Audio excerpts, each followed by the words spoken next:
En estos 9 años que llevamos con el canal, hemos tenido la oportunidad de conversar con muchos sobrevivientes de organizaciones coercitivas o sectas, que es como le dicen coloquialmente. Y gracias a la confianza de todas estas personas, hemos podido entender cómo funciona el proceso de control mental que todos estos líderes carismáticos ejercen sobre personas de a pie, que nunca se imaginaron que les pasaría algo así. Con el tiempo me surgió la duda sobre qué tan difícil es para una persona salir de una secta y en especial cómo puede hacerse. Es decir, qué clase de recursos y de procesos mentales son necesarios para poder desligarse de un grupo que para muchas personas son su familia y no una cualquiera, sino una de la que creen depende su identidad e incluso su supervivencia. Dicho así, no suena tan probable que haya gente que lo logre. Y sin embargo, sí que ocurre. Cuando hacemos videos en los que denunciamos el daño que hacen estos grupos, nos encontramos con cierta frecuencia con comentarios que juzgan de absurdas las creencias de las sectas.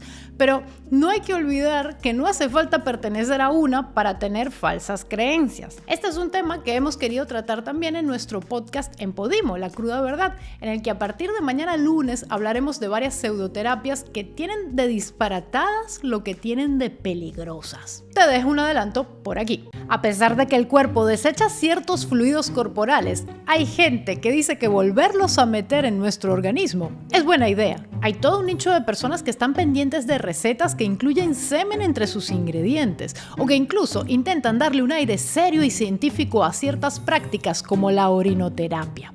Pero ¿hasta qué punto están dispuestos a llegar? Y en especial, ¿qué hay de cierto en todo esto? Entérate con nuestro episodio Semen, Placenta, Orina, Basura para unos, Tesoro Culinario para otros, solo en Podimo. Te invito a escuchar este episodio junto con los otros 4 ya publicados de la segunda temporada y todos los de la primera, con el enlace que encuentras por aquí y en la descripción para que te lleves 15 días gratis en la plataforma y en Podimo sepan que vienes de nuestra parte. Para el video que estás a punto de ver, tuve el placer de conversar con 8 personas que o bien han pasado por esta situación y ahora pueden decir con orgullo que ya no pertenecen a estos grupos destructivos, o bien que desde su profesión trabajan a diario para ayudar a otros que desean salir o tienen que lidiar con las consecuencias de haber salido de una secta. Muchos de ellos son ahora divulgadores o activistas o profesionales del derecho o la psicología. De antemano agradezco muchísimo su participación y sus aportes, pues les pedí que pudieran compartir con todos sus consejos que puedan ser de ayuda si este es tu caso o el de una persona querida. De todos te dejo el enlace a sus canales o contactos en la descripción. Así que empecemos por el comienzo de todo este proceso. La duda. Los testimonios que verás a continuación son de personas que quisieron compartir cómo se activó en ellas la duda de que el grupo al que pertenecían no les estaba haciendo bien o no era un buen sitio para estar. Escuchemos a Pablo Pérez, guionista de este canal, comediante y fundador de Comedy Lab Costa Rica, quien perteneció por 2 años y medio a la Iglesia de la Cienciología. Los elementos claves para dudar, para cuestionarme, pues uno de ellos muy potente fue una conversación que tuve con uno de los líderes de la organización, por lo menos de la de Costa Rica, que también se estaba saliendo, que nos llegamos a ser muy amigos, y me comentaba que él no quería vivir en un mundo en el cual los clear fueran como los clear que teníamos nosotros, porque nosotros en la organización teníamos 2 personas que eran clear, que es como la idea de la cienciología es hacer a toda la humanidad, a todas las personas clear, que son como claros, que no tienen su mente reactiva y son como más elevados espiritualmente y ese tipo de nota. Entonces las personas que tenían esa calidad en la organización, las que conocíamos nosotros, eran 2 personas que las muy cuestionables a nivel ético, a nivel moral, eran personas autoritarias, eran dogmáticas, demagogas, hipermoralistas, castigadoras, autoritarias. Entonces eran personas que no queríamos un mundo, ni él ni yo queríamos un mundo lleno de personas como ellos. Entonces lo que nos estábamos cuestionando era básicamente dentro de los mismos dogmas de la iglesia, el producto que estábamos pretendiendo llegar a lograr. Mildred Lyons, quien es ex testigo de Jehová y divulgadora en su canal Lyons Mind, me comentó cómo su proceso de duda se activó gracias a su contacto con el mundo exterior. Gracias Sabrina y Antonio por invitarme a su canal. Creo que yo no hubiera tenido la fuerza para salir de la organización de los Testigos de Jehová, donde nací, si no hubiera creado una red de apoyo de forma gradual con personas mundanas, que es el término que se les da a personas que no son testigos de Jehová. Eso alivió mi dependencia emocional al grupo. Pero más importante que la dependencia emocional es la mental, que se deshace de forma muy gradual. En mi caso, mis papás me enviaron a la escuela en otra ciudad y al enviarme lejos de casa abrieron una puerta que estoy segura de que hoy consideran su peor error. A través de esa puerta obtuve contacto por primera vez con un mundo desconocido para mí, un mundo que no era 100% obediente, cabizbajo y supuestamente perfecto. En personas mundanas encontré cariño auténtico y no condicionado por la fidelidad a las directrices de la revista Atalaya. A través de esta interacción y la educación que estaba recibiendo en la escuela, aprendí verdades diferentes que pusieron en duda mi realidad como la había conocido hasta ese momento. Y surgieron en mí preguntas sobre las doctrinas. Así que llegué a discutir con personas mayores más preparadas dentro de la religión. Fui considerada débil espiritualmente y rebelde. Y terminé dejando de creer. El caso de Daniela Squadroni, quien actualmente es divulgadora desde su canal Dani Rudavsky, en cambio es diferente. Ella perteneció a Nueva Acrópolis, donde recibía amenazas por supuestamente tener un comportamiento incorrecto. Por 11 años de mi vida, la institución cultural Nueva Acrópolis fue mi familia, mi eje, mi todo. El centro de mis certezas y donde formé mi identidad, ya que yo entré con 14 años y me fui con 25. Pero de a poco, lo que empezó siendo una búsqueda de sentido espiritual se terminó volviendo como una prisión mental. El principio de mi salida fue porque tuve unas vacaciones con amigos de fuera de la institución y salieron en Facebook fotos que la gente de Nueva Acrópolis vio y no les parecieron apropiadas. Por lo tanto, la directora, cuando yo volví, tuvo una reunión conmigo y me dijo que se había planteado el echarme de las Fuerzas Vivas. Las Fuerzas Vivas son el grupo interno que integra Nueva Acrópolis. Esa frase me derrumbó, me dejó muy mal, retumbaba en mi cabeza como un martillo que le pega a un yunque y caí en depresión, en una depresión profunda en la cual estuve 4 años. 4 años en los cuales seguía en la institución, pero tenía dudas. Y esas dudas culminaron cuando decido, después de que, pasan más situaciones complicadas, decido marcharme y me voy físicamente de la institución. Entonces el primer paso fue la duda, el querer irme. Después decidir irme y salir. También contamos con un testimonio anónimo de una persona que perteneció a la Iglesia de Jesucristo de los Santos de los Últimos Días, o como son más conocidos, los mormones. Mi proceso de salida de la Iglesia de Jesucristo de los Santos de los Últimos Días son mormones. Me tomó años de investigar, años de tratar de comprender en profundidad la doctrina y de contrastar eventos históricos registrados tanto de forma oficial por la Iglesia como en otros medios. Y al encarar estas dos versiones, ver tantas incoherencias, tantas inconsistencias en los hechos oficiales que se presentaban dentro, me hizo alejarme, ¿no? Especialmente los manejos financieros actuales o en el inicio de la Iglesia con los matrimonios con menores de edad de José Smith. Estas situaciones me hicieron querer dejar de estar involucrado en esto y dejarlo de lado en mi vida. Esta etapa que ellos describen puede ser muy confusa porque la persona está constantemente contrastando todo lo que ha aprendido dentro del grupo con la información que le llega del exterior. Y por tanto la persona debe hacerle frente a la disonancia cognitiva, de la cual nos contará un poco el psicólogo Víctor Hugo Flores. Hola Sabrina, mucho gusto a ti y a tu auditorio. Yo soy Víctor Hugo Flores, soy psicólogo. Soy maestrante en psicología positiva y llevo 15 años atendiendo a personas que han salido de sectas y también en la prevención del sectarismo destructivo. He colaborado con ONGs, primero con Red de Apoyo y más recientemente con Red UNE. Y me da mucho gusto estar aquí contigo. Es muy interesante porque este proceso se llama disonancia cognitiva. ¿Qué quiere decir? Algo disonante es algo que no concuerda, como una nota, ¿no?, musical que no empata con lo demás. Una disonancia cognitiva es algo así, que no empata a nivel de nuestro raciocinio. ¿Qué es lo que no empata? Lo que hacemos con lo que decimos. lo que pensamos con lo que hacemos. Una persona que se encuentra dentro de una secta está sometida a un proceso que se llama adoctrinamiento, a través del cual va incorporando en su manera de pensar lo que es la doctrina del grupo, que puede ser de varios tipos, puede ser filosófica, religiosa, terapéutica. Existe una amplia gama de sectas. Ya estando en una secta, una persona puede sentir esa contradicción. La puede sentir al poco tiempo de que está, 6 meses, o en lapsos grandes, 20, 30 años, y comienza a sentir esta contradicción entre lo que dice y lo que hace, lo que le dicen y lo que hacen, los efectos que ven las otras personas. Es algo como un llamado de la conciencia, pero de la conciencia, no de la conciencia moral, sino de la conciencia mental, ¿entiendes? De comprender las cosas.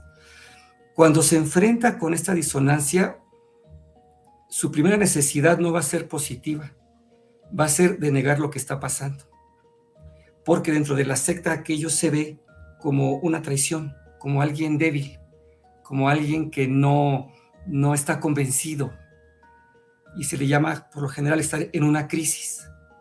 Y la persona que está en un ambiente social no está solo. Una secta es una sociedad cerrada, y como toda sociedad tiene sus propias normas, de modo que siente lo que se llama presión grupal.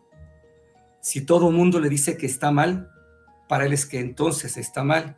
Por otra parte, también él va a sentir que esta disonancia es una flaqueza, es una duda, es algo que no le conviene, y lo primero es que va a intentar silenciarla. Tras el proceso de duda, muchos experimentan la necesidad ya de salir del grupo, y esta etapa tiene múltiples dificultades. Por eso le pregunté a Víctor Hugo qué conviene hacer llegado a este punto. ¿Qué debe hacer para salir? Va a sonar quizá poco práctico, pero es muy cierto: salir. Es decir, no avisar a nadie. No avisar, no comentar, oye, estoy pensando que necesito un tiempo, estoy pensando que estoy dudando, porque él siente que puede, aunque tenga la duda, sentir que puede confiar en las figuras en las que siempre ha confiado. Entonces va con su maestro, oiga, me siento así, tengo tal cosa. No hay que hacerlo. Ya cuando hay una duda, no hay que buscar dentro la razón. Y entonces, dejar de ir, dejar de asistir. Eso debe ser una cosa que es importante cortarla. Si quiere llamar, oigan, ya no voy a ir, ¿no? O sencillamente desaparecerse y no volver a ir, o sea, preparar su salida. Estoy dejando cosas adentro, estoy dejando pertenencias, porque ya que me vaya no vuelvo.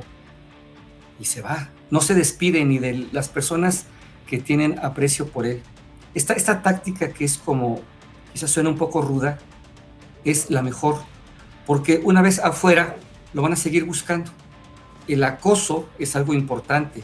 Oye, ¿por qué no has venido? Oye, vuelve. Es posible que lo quieran vigilar, tal vez no, pero es posible que hagan un seguimiento, quieran entrevistarlo, quieran llamarlo para que vaya, quieran convencerlo. No va a ser tan fácil como ya no voy y se acabó. Mildred, en cambio, recomienda lo siguiente. ¿Qué recomiendo a alguien que quiere salir? Si alguien ya quiere salir, es porque ya ha despertado del control, y lo que necesita para salir es una red de apoyo para animarse.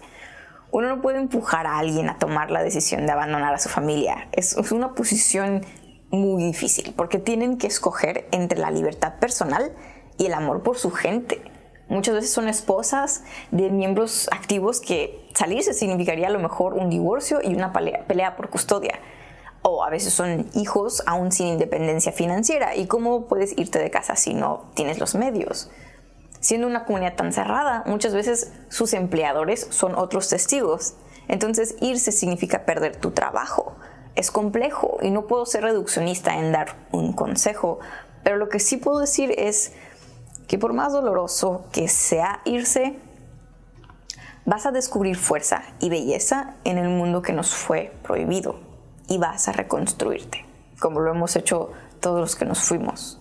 No va a dejar de ser doloroso, pero cuando tengas la fuerza para escoger tu libertad, vas a ver que sí valió la pena. Mientras que Daniela sugiere tomar distancia. Yo recomendaría que si alguien está en algún grupo y tiene dudas, tome distancia.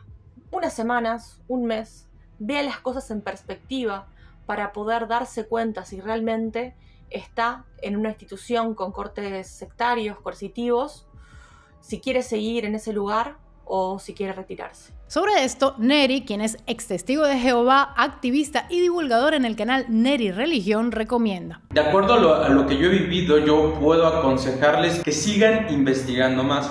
La importancia de la investigación es no solo quedarse con lo que escuchas de una persona.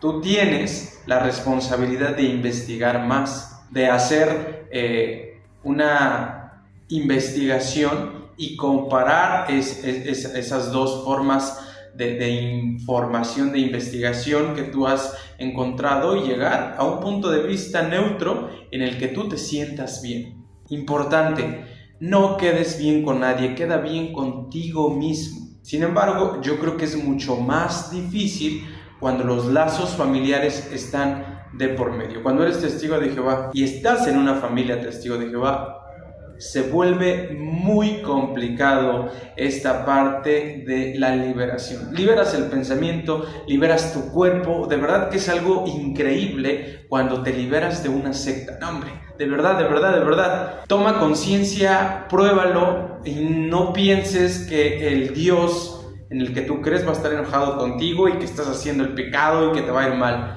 Simplemente eres un ser humano que estás descubriendo nuevas formas de pensamiento y por ende nuevas formas de felicidad. Además de todas estas recomendaciones, quise hablar con el abogado Carlos Bardavío sobre la importancia de denunciar al líder o a los líderes sectarios y qué hay que hacer para facilitar el proceso. Hola, muy buenas, soy Carlos Bardavío Antón, abogado penalista experto en sectas y profesor doctor de dos universidades, Universidad Internacional de La Rioja y Universidad Alfonso X el Sabio aquí en España. Por tanto, uno de los fines últimos que persiguen muchas veces las víctimas es no solo la reparación de sus derechos y el reconocimiento del dominio de la voluntad y, por tanto, la reparación de los daños psicológicos que haya sufrido al respecto y otros daños patrimoniales, etcétera, sino también el castigo, la retribución a través de la prisión de este tipo de sujetos como medida también preventiva especial para que no se pueda repetir este tipo de delitos. También es cierto que la prisión no es el único fin de la víctima, sino también hacer una medida preventiva para que este tipo de sujetos no vuelva a delinquir ante terceras personas. Realmente muchas veces es complicado llevar a prisión a este tipo de sujetos, puesto que muchas veces se amparan en la libertad pseudoterapéutica, la libertad religiosa, para cometer luego delitos tan horrendos como son los delitos de persona o los delitos de agresión sexual o los delitos de contra el patrimonio de las víctimas. Pero este tipo de denuncias, como decía anteriormente, cuando se ganan es precisamente porque se ha denunciado. Sí que es cierto que cuando se denuncia este tipo de casos y existe esa prisión preventiva o condena en firme, es una forma de inocuizar, es decir, de paralizar a este tipo de sujetos para que no vuelvan cometiendo el delito. Pero sí que es cierto que incluso estando en prisión pueden seguir dominando a sus víctimas y pueden seguir enviando órdenes o solicitando ciertos favores o inclusive incluso aumentando el patrimonio. Pero evidentemente el derecho penal no puede solucionar todo, puesto que este tipo de sujetos narcisistas, muchas veces psicópatas, continúan en su convicción de que a través del poder y cierta iluminación pueden dominar a las personas. Por lo tanto, inclusive dentro de prisión pueden seguir realizando ese dominio de la voluntad de los miembros de su grupo.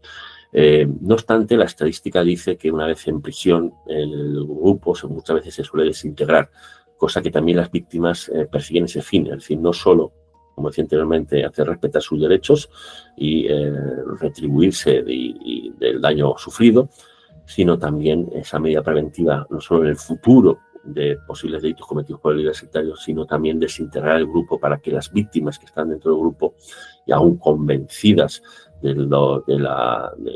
los quehaceres de este tipo de sujetos, puedan desvincularse de ese dominio de la voluntad y inclusive ayudar luego a la víctima inicial que denuncia con su testimonio en caso de no denunciar, o inclusive conseguir que se sumen a la denuncia al objeto de comprobar más aún. La pregunta que se me realiza sobre cómo probar la criminalidad de un grupo coercitivo y sobre todo especialmente del líder sectario pasa por, en primer lugar y fundamental, por el testimonio de la víctima y o de los familiares y o de otros testigos. Es decir, el testimonio de víctima y familiares y testigos es fundamental para acreditar ese cambio o incapacidad crítica o la persuasión coercitiva a la cual ha sido sometida la víctima. En este sentido, el testimonio de la víctima tiene que reunir unos requisitos como es un testimonio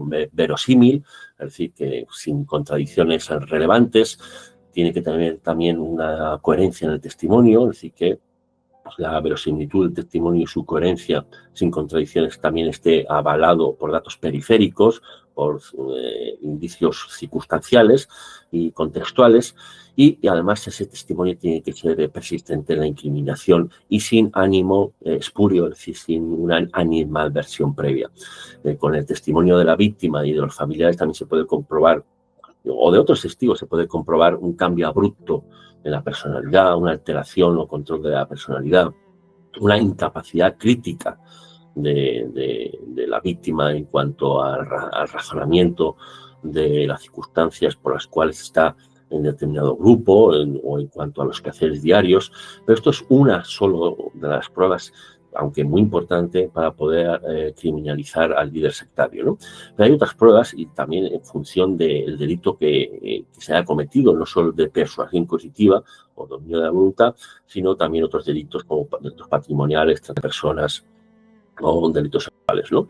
Según el delito que además se haya cometido, aparte de persuasión coercitiva, se utilizarán otros elementos de prueba, ¿no? Fundamentalmente, dentro de la persuasión coercitiva, evidentemente, también es necesario una pericial psicológica que pueda acreditar la causalidad entre el comportamiento del líder sectario y la merma de derechos fundamentales o de capacidad crítica o de dominio de la voluntad o incapacidad de la voluntad de la víctima respecto a esta persona coercitiva, es decir, una pericial psicológica o también una pericial médico-psiquiátrica para avalar una lesión psicológica catalogable como delito, es decir, cuando necesita un tratamiento médico. Pero ya más allá de esto, que ya es fundamental, en otros delitos conexos al de la persuasión coercitiva o dominio de la voluntad o manipulación psicológica, pues hacen falta también periciales económicas cuando hay delitos de estafa, evaluando pues las cuentas del líder sectario, evaluando realmente si se han cumplido los fines de las donaciones o supuestas donaciones.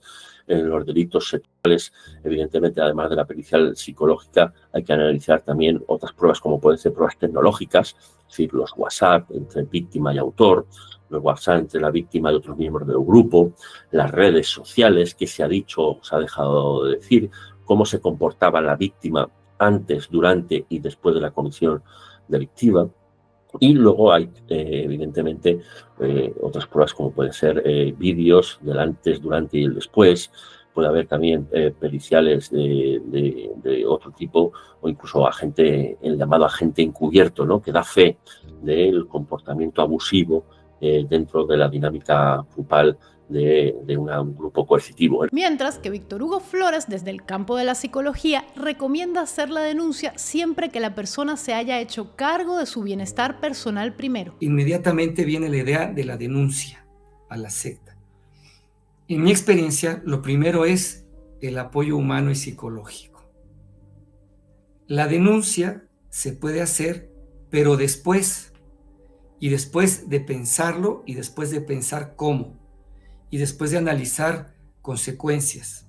También hay mitos acerca de las consecuencias de denunciar a una secta. Pero a veces sucede que la denuncia es la mejor válvula de seguridad para una persona. Pero en un primer paso e intermedio, este deseo es noble, no es una venganza. A veces dicen las sectas, es que está enojado con nosotros, es que no le gustó tal cosa, buscan culpar a la persona, está enojado, entonces dirigen hacia él un juicio, ¿no? Si hicimos algo, no importa, él está enojado, es la típica, se enojó, algo no le gustó, no se sintió cómodo, y ahí van. Es el ataque de la secta, su defensa es el ataque, la descalificación, las demandas, a veces absurdas. La secta va a hacer esto. Entonces, la persona es importante que esté preparada emocionalmente, y en un primer momento no podría ser muy viable que esto sucediera. Entonces, mi sugerencia es que si piensan denunciar, háganlo más adelante, asesorados por un abogado. En un primer momento es el cuidado de uno mismo. La persona tiene que estar atenta a ella, porque hay otro problema. La forma de estar en una secta imprime una manera de razonar, una manera de sentir y de entender la vida, que aunque se deja la secta, esa forma de pensar continúa vigente. Entonces, ¿qué es lo que puede pasar? Que una persona deja una secta sabiendo que era algo negativo, sabiendo que era secta, pero como conserva esos mecanismos de razonamiento, lo más seguro es que si no hace ningún trabajo, caiga en otra secta. Pero, ¿qué pasa si la persona que se encuentra dentro de la secta no se está dando cuenta del daño que le están haciendo? ¿Qué puede hacer un familiar o un amigo para ayudarla? Sobre esto hablé con José Enrique Escardóstec, guionista de este canal, quien formó parte del Sodalicio de Vida Cristiana, una institución de la Iglesia Católica que es considerada a día de hoy una secta en toda regla. Las sectas no te reciben con un cartel que dice bienvenido a la secta, hacemos todas estas barbaridades. Normalmente la forma en que te tratan de convencer es mostrando el entorno más lindo del mundo, que vas a ser muy feliz ahí, que todos tus problemas se van a resolver y que ellos son los que van a lograr eso y que no logra nadie más en tu vida. Y para eso obviamente poco a poco van metiéndose en tu cabeza y diciendo, nosotros somos la solución ante todos estos problemas que te están generando otros, especialmente los que tienes más cerca, tu familia, tus amigos, tu pareja, etc. Y por eso es que es importante para ellos separarnos de estas personas. Cuando uno ve que una persona se está involucrando en una secta, hay que actuar con mucho cuidado, porque no se trata solamente de decirle, no, eso está mal y ganártelo como enemigo. Esa persona está buscando algo en la secta que no le estamos dando nosotros en su entorno. Entonces lo que tenemos que hacer es tratar de darle eso que está buscando, no para que deje la secta, sino para que, porque eso va a ser muy difícil al comienzo especialmente, sino para que tal vez en un momento en que se dé cuenta más adelante, tenga a quien voltear el rostro y decir, puedo salvarme, puedo ir, puedo regresar.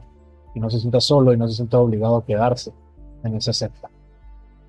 Especialmente cuando hay sectas que no son tan fáciles de identificar como tales, por ejemplo el Sodalicio, que es parte de la Iglesia Católica, ¿no? Entonces, ¿cómo identificamos una secta así? Es muy difícil. Sectas más aceptadas socialmente son las más difíciles de identificar y son las más difíciles de lograr que una persona se dé cuenta de que está metida ahí en una secta.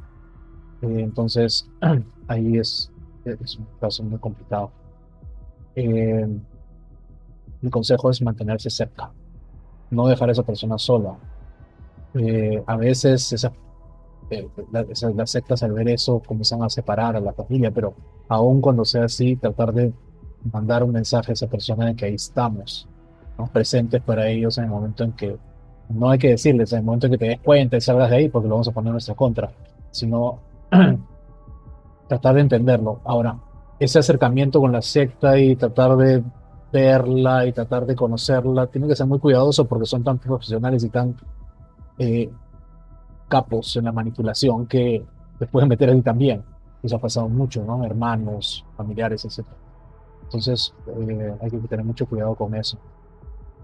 Y creo que lo mejor también es buscar una persona que sea experta en ese tema, un psicólogo, alguien o hay personajes en internet, ¿no? Que son conocidas porque hacen trabajo sobre ese tipo, informar sobre estos problemas con las sectas. Hay que informarse. Al final cómo se puede salir de una secta es algo muy personal, muy individual, pero lo importante es que tengan a dónde salir, más que cómo salir, tengan a dónde salir. No le quitemos eso a las personas que están en una secta. Como José Enrique es además activista, pues es vicepresidente en el Movimiento de Valientes Latinoamérica y el Caribe y presidente fundador en Red de Sobrevivientes Perú, aproveché para preguntarle cómo se enfrenta este tema en nuestra región. En nuestros países, lamentablemente, bueno, en todo el mundo, pero en nuestros países especialmente faltan leyes antisectas claras y que además estén unificadas entre sí y con los estándares internacionales. Es un trabajo que está pendiente y que tenemos que ir haciendo poco a poco.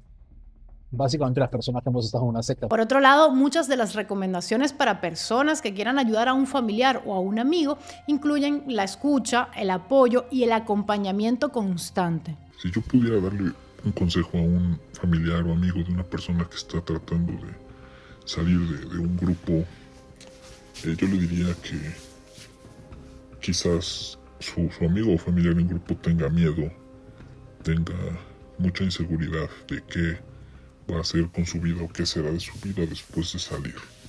Lo que yo le aconsejaría sería escuchar lo que tiene que decir, escuchar sus dudas y tratar de ayudarle a comprender, tratar de acercar la mayor cantidad de recursos posibles, tratar de buscar una persona que quizá vivió una situación similar y que pudiera hablar al respecto con él o con ella, que pudiera guiarle en este proceso, que pudiera ver que el mundo no se acaba y la vida no se acaba después de salir de un grupo, sino que al contrario se abren muchísimas posibilidades y experiencias que antes quizás tenía no al alcance de su mano o tenía culpa o vergüenza de tratar de experimentar aquellas cosas. Para las personas que están interesadas en que su familiar salga, creo que deberían evitar el pelearse, porque esto es lo que me desagrada de las sectas. En específico, cuando estás con tu familiar y tú empiezas a hablar de este tema, siempre va a haber un problema, porque pues no van a estar de acuerdo. Esos roces familiares que son de verdad continuos, hacen que pues te empieces a llevar mal con tu familia, con tus seres queridos, y eso pues nos lleva a momentos incómodos. Si tú quieres que tu familia salga, puedes empezar con pequeñas dosis de dudas. Dosis pequeñas. Eso es lo que ha resultado efectivo en estos años de activismo con diferentes personas. Esas pequeñas dosis de duda van a hacer que las personas empiecen a hacer conciencia ellos mismos. Por más que tú les digas, mira lo que encontré, mira estas evidencias, cuando la gente no tiene ganas, no lo va a hacer. Entonces, cuando empiezas con pequeñas dudas o empiezas a poner ejemplos de otras religiones o sectas, fíjate que esta secta tiene inmobiliarias, tiene tal y tiene tal. ¿Qué piensas de eso? Ay, ¿a poco sí? Y sin querer, con el tiempo, cuando ellos se topen con una información similar de su propia secta, ellos van a dudar. No los forces, que ellos lo hagan por sí mismos, y cuando despiertan por sí mismos, de verdad que les va a pasar lo que a todos nos ha pasado: querer devorar el mundo para contar lo que descubrieron. Pero eso solo es individual. Libérate de las sectas. Es lo mejor que puedes hacer en tu vida. Ahora, para personas que quieren ayudar a alguien a salir, pero ese alguien no ha despertado, es otra historia. Elementos que ayudan son exponer a esa persona a información sobre sectas, como este video, como documentales sobre otras sectas, para que ellos mismos tracen paralelos y no forzar las conversaciones sobre el tema, porque los miembros tienen mecanismos de defensa que los hacen levantar muros que ningún argumento puede atravesar. Ellos tienen que llegar solitos a la conclusión de que su realidad es un espejismo, y es duro y duele bastante, así que cada conversación que tengas con alguien que aún es miembro activo debe ser para aportarle piezas de información que lo muevan a dudar, y hacerlo desde una postura gentil y compasiva, para que cuando al fin llegue a dudar tenga la confianza de buscar en ti ese apoyo que tanto va a necesitar para desprenderse de la secta. Una vez ahí la persona, hay todo un proceso donde es adoctrinado, ahorita no hay tiempo para platicar de eso, pero entonces quien está fuera debe comprender esto, que está sometido a un proceso. ¿Qué puede hacer? No perder el contacto y no intentar convencerlo. Oye, esto está mal, tú estás equivocado, ¿me entiendes? O sea, esta afirmación, pero porque si tú comprendes a la persona no vas a hablar así. Estás equivocado y estás mal, porque no. Hay que tener, bueno, él está ahí porque cree que eso es bueno, entonces hay que mantener este contacto amable, cariñoso, ¿no? Y decir, cuando quieras hablar estoy aquí, cuando quieras venir estoy aquí, ¿no? Voy a estar presente para ti y no perderle la pista. Porque cuando alguien sale, una cosa típica que dicen los demás, es que te vi tan emocionado y tan comprometido y te enojabas que ya no te quise decir nada. No, error. Eso es lo que no hay que hacer. No hay que soltar. Entonces eso, el continuo, el acompañamiento amoroso. Aquí estoy para ti, cuentas conmigo. No pienso nada mal de ti, o sea, aquí estoy. Eso es algo que se puede hacer.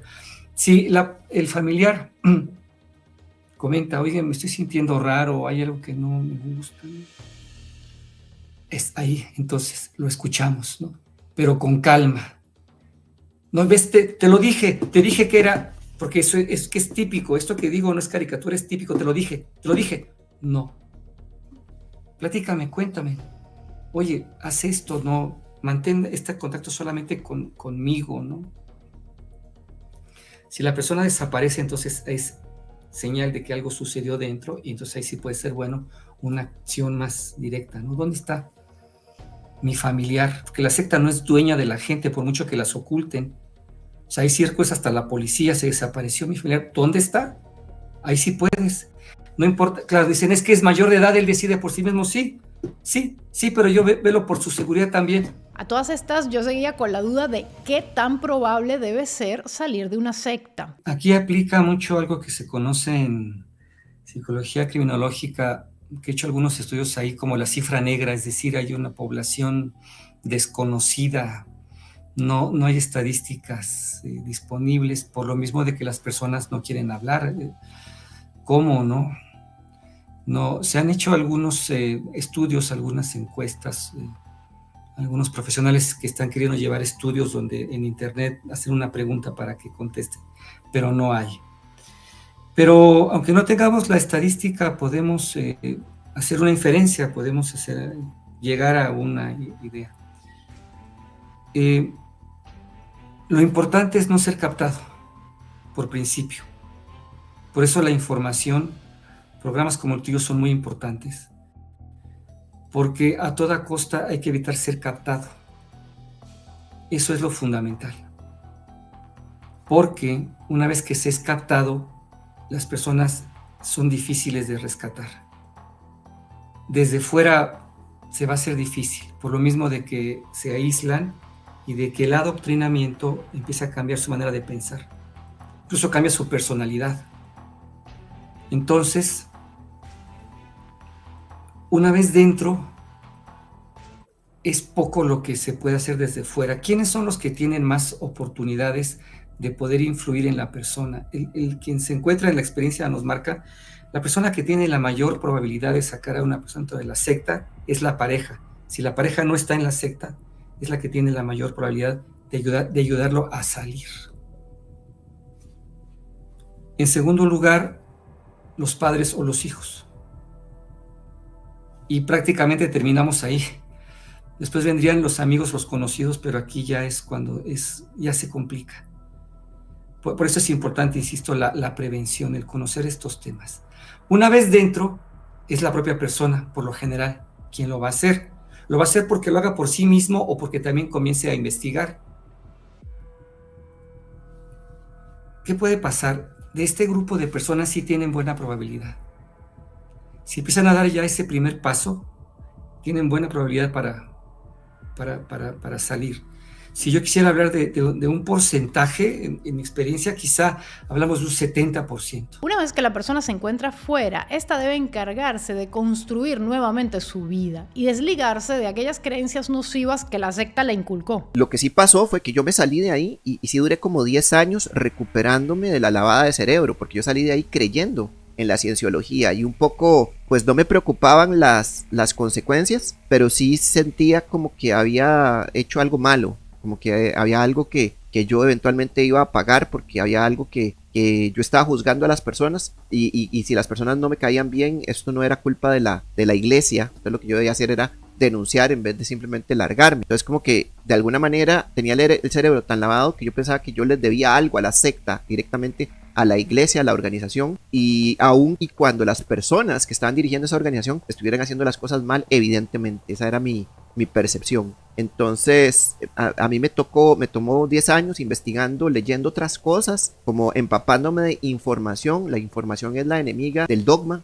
y las sectas son dogmáticas. Entonces simplemente a partir de la información yo empecé a atar cabos y a comprender que lo que me habían puesto en la cabeza eran un montón de mentiras, pseudociencia, afirmaciones sin base científica. Eso fue una experiencia dolorosa que a lo largo de 10 años me fui quitando de encima esa programación, pero es algo gradual. En mi caso no fue algo de golpe, fue algo muy, muy gradual y doloroso, porque uno tiene un sistema de pensamiento y después ya no tiene nada. Esa fue mi historia. No fue una historia tan dramática. O sea, si esperaban un final con yo corriendo por un pasillo en llamas, escapándome de una organización que va a estallar, pues lamento decepcionarles. Esa fue la mía. Saludos y muchas gracias. Y luego de salir tenía una mezcla entre miedo, culpa y a su vez fue como un cimbronazo de libertad, como que el mundo se volvió muchísimo más grande. Pero ¿cuáles eran mis miedos? A mí me habían enseñado allí dentro que a la gente que se iba se le moría el alma. Y yo tenía terror de que me pasara eso a mí. Por lo tanto, yo mantuve contacto con la institución sin estar dentro unos 2 años más aproximadamente. Pero, pasados los años, empecé a darme cuenta de que ciertas cosas que formaban parte de lo que yo consideraba que era mi identidad me estaban haciendo daño y volví a ir a terapia porque volví a tener depresión, pero esta vez la manejé con un profesional. Y hablando de estos temas en terapia me doy cuenta de que estuve en una secta. Y ahí es cuando rompo las creencias que tenía sobre mí misma, que tenía mientras estaba en Nueva Acrópolis, y cuando salgo mentalmente ya de lo que era esta secta. Esto puede sonar genial, pero es bastante duro darse cuenta de que estuviste más de una década de tu vida en una secta. Todavía lo estoy trabajando en terapia para reconstruir mi identidad y lograr ser quien realmente soy y no quienes inocularon, introdujeron en mí cosas que no iban conmigo. En esta etapa también puede ocurrir que haya otras consecuencias como la pérdida de afectos, como amigos o familiares. En ese momento, curiosamente, aún no era consciente de que era una secta o una organización coercitiva de alto control. Yo sabía que si me iba, perdería a toda mi familia y mis amigos. Era un hecho, siempre supe que así era, no lo cuestionaba. La persona que se va por voluntad propia comete apostasía, el peor pecado, el pecado imperdonable. Implica necesariamente que el exmiembro reciba un castigo de ostracismo físico, emocional y social. Es una característica clara de coerción, pero no caí en cuenta de eso hasta después de salir, cuando medité sobre la lógica de ese trato sistemático hacia cada persona que tuviese la osadía de tener criterio propio. Personalmente, relaciones muy importantes para mí se extinguieron de un día para otro cuando se anunció mi desasociación, cosa que hasta la fecha me produce un nudo en la garganta y este sentimiento de dolor y duelo, pero tuve la fortuna de mantener una relación con mi mamá, quien pasó por alto las reglas de la organización para poder continuar teniendo trato conmigo. Esto significa que ella ha tenido que enfrentar consecuencias dentro del grupo durante años. Pero realmente no hubo oposición luego de salir. Precisamente la regla del ostracismo evita que haya acoso hacia ex miembros, como he visto que ocurre en otras sectas, y esto me ha beneficiado porque he podido sanar de esta experiencia con relativa paz. Gracias, Sabrina y Antonio, por tener. Yo soy Mildred Lyons del canal Lyons Mind. Y qué placer es poder cuestionarlo todo. Incluso hay quien debe enfrentarse a toda una campaña de acoso, desprestigio y amenazas por parte de la secta. Luego de darme cuenta de todo esto, empecé a exponerlos por escrito, por videos de YouTube, por las redes sociales que tengo. Y empecé a recibir una bastante persecución, digamos, por parte de esta organización para que, bueno, básicamente me calle la boca, pero cosa que no han logrado demasiado al menos. Está claro que las dificultades para que una persona se dé cuenta de lo que le está ocurriendo, tome cartas en el asunto y luego lidie con las consecuencias de salir de una secta son muchas y de diversa índole, psicológica, afectiva, legal, económica. Por eso hemos querido abordar este video desde diferentes perspectivas para mostrar qué se puede hacer si tú o un ser querido pasa por una situación como esta. Esperamos que este video te sea útil y te motive a buscar ayuda en tus seres queridos o en profesionales si lo necesitas. Y muchas gracias a todos los que participaron. Te dejo sus contactos y canales en la descripción por si quieres profundizar más o contactarlos directamente. Y también el enlace a nuestro podcast. Todo en la descripción. Cuídense mucho, reptilianos, y chao.